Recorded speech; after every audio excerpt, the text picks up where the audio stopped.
Anyone who has spent any significant amount of time watching my videos knows about Noggin, either from my videos themselves or because they already had an interest in the brand and they discovered my channel as a result.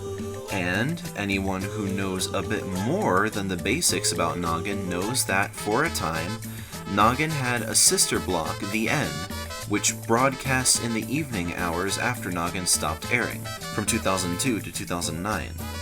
However, what many The N aficionados may not even know is the fact that The N was not the only sibling Noggin had, because for 2 years, both Noggin and The N shared airspace with a third block, Cable in the Classroom.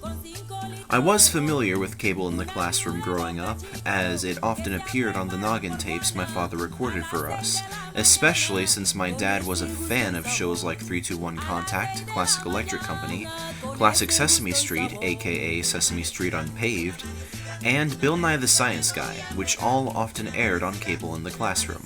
However, for years I never really thought about it that much. Then, recently, it dawned on me that Cable in the Classroom wasn't something that was necessarily part of either Noggin or The N. It acted very much like an entity of its own, despite the Noggin logo appearing sometimes. With this, I knew I just had to make a video about it at some point.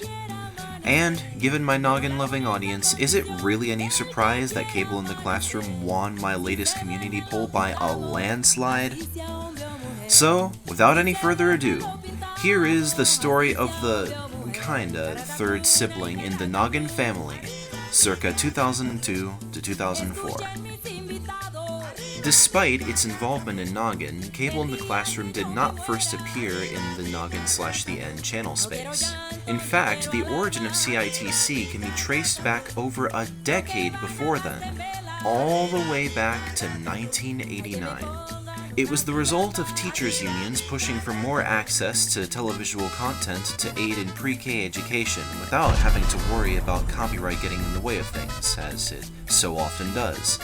It was not an independent company or a block created by a media agency, but rather a branch of the National Cable and Telecommunications Association, or NCTA, which is a trade association and lobbying group which represents the interests of traditional television in the United States.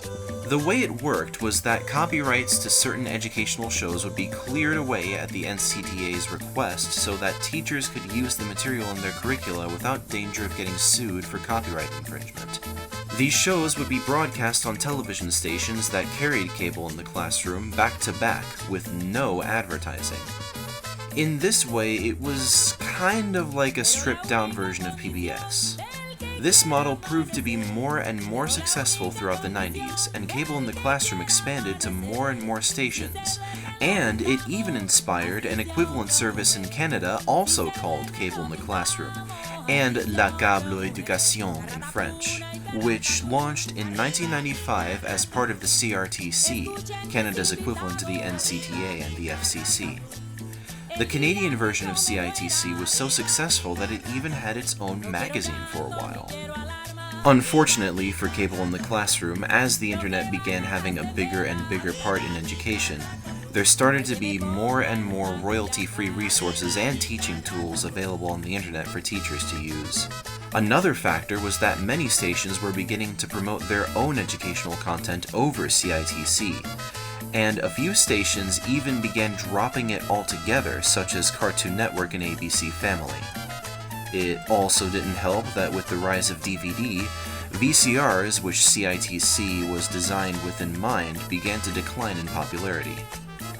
However, as this was happening, there were still a few networks willing to give CITC a chance. Enter Noggin. As part of Noggin's huge Spring 2002 refresh, in addition to Noggin being refocused on preschoolers and The N launching to fill in for preteens and teenagers, Cable in the Classroom began airing between The N and Noggin in the wee hours of the morning.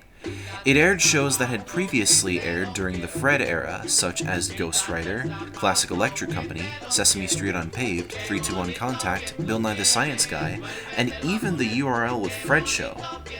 Unfortunately, CITC did not fare much better on Noggin than it was doing elsewhere, and it was pulled from Noggin and the N's airspace in 2004 to give the N more airtime. And honestly, I can understand. I mean, it was airing at the time of day when people are least likely to be up, and only those with VCRs designed to record at scheduled times, and those who wanted to stay up all night recording these things would bother with CITC on Noggin. Given that this was a very small subsection of the population, it makes sense that this plan did not do very well in the long run. Despite this, cable in the classroom persisted in an increasingly limited capacity for over a decade longer. But as time went on and the internet continued to develop and streaming became more and more viable, CITC struggled more and more. As the 2000s gave way to the 2010s, fewer and fewer stations kept carrying CITC. Cable in the classroom was finally discontinued in the US in 2017 as the last service to offer it, CNN Student News, finally dropped it.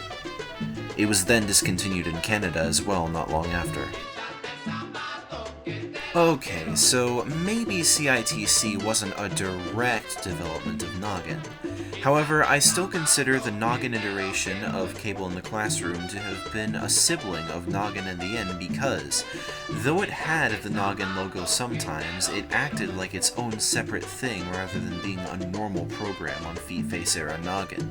It is sad that CITC was discontinued, but I think it's even more of a shame that it only lasted for 2 years on Noggin, because after that, shows like 321 Contact, Classic Electric Company, and pre-1992 Sesame Street became much harder to find.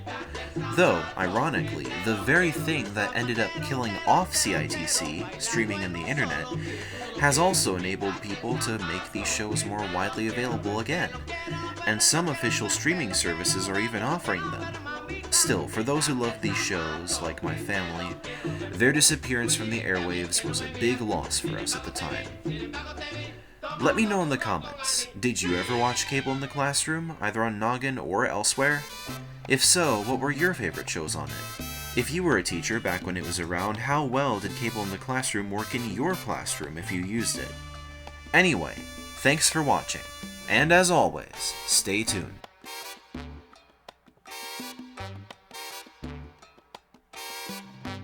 Amor de mi vida, no te vayas pa'l colegio. Di que estás enferma y quédate un rato conmigo. Mira pa'l cielo que se están formando nuevos nubarrones y están cayendo las primeras gotas de un fuerte aguacero. Y tú bien sabes que cuando llueve